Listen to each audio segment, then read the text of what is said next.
So have you ever wondered why you can't spend that donation on new equipment or even going towards payroll? That's because it is restricted.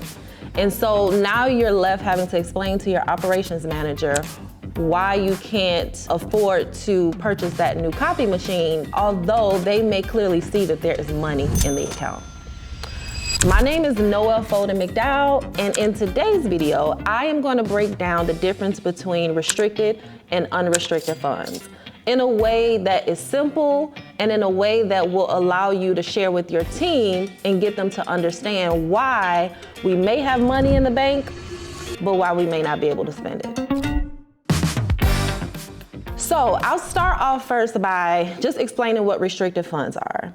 Restricted funds is essentially a grant or a donation that was given, but that it has strings attached.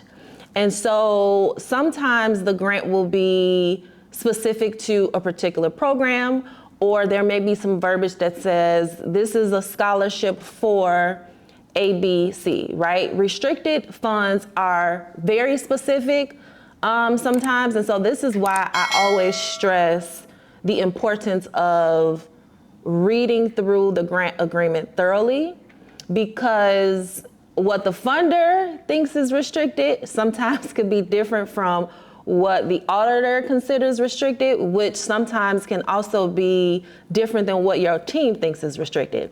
So it's really important to read through those documents thoroughly and make sure that you have your finance team involved in that as well, and not just program, because again, there are 4 different ways that you can identify restricted funds. And so what do I mean by that?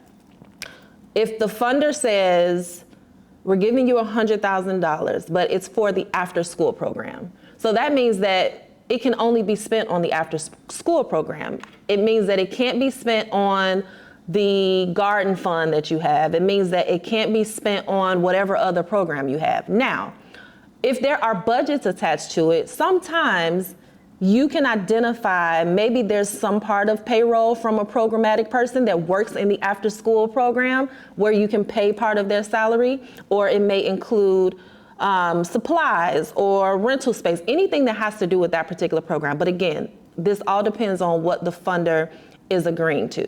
Okay, so it's identifying and paying attention to the grant agreement. That's first thing. Now, moving on to unrestricted for a second.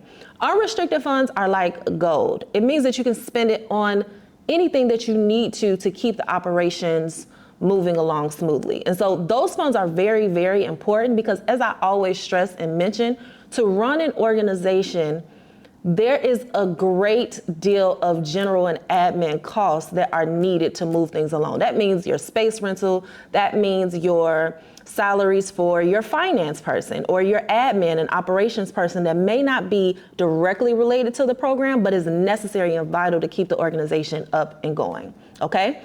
And so the biggest thing to keep in mind when you are tracking and making sure that you are identifying what's restricted versus unrestricted is making sure that it's recorded properly, okay?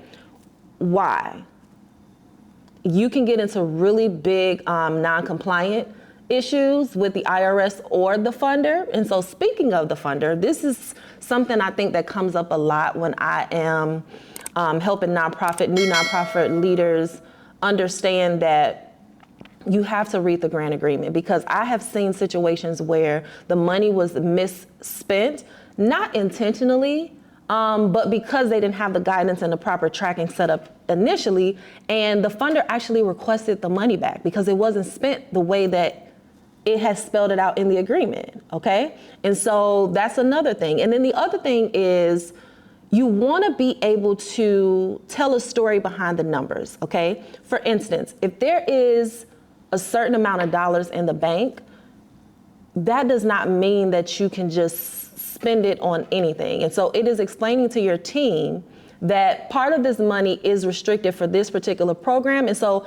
it makes you have to be able to keep a close eye on cash flow and identify where gaps really lie.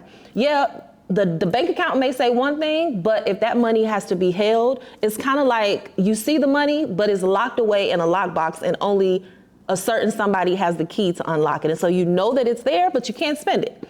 And so, yeah, a tip I think really is just making sure that within QuickBooks, you are tracking those things properly.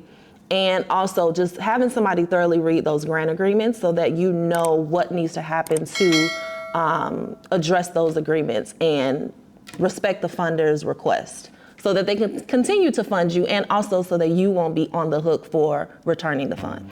So if this video helped clear some things up for you on identifying restricted versus unrestricted, please go ahead and subscribe. Share this video with another nonprofit leader or an organization that you feel like can benefit from this information. But also, I encourage you all to check out my previous video that I did based around grant tracking in QuickBooks, because it is totally going to help you identify and track those restricted funds.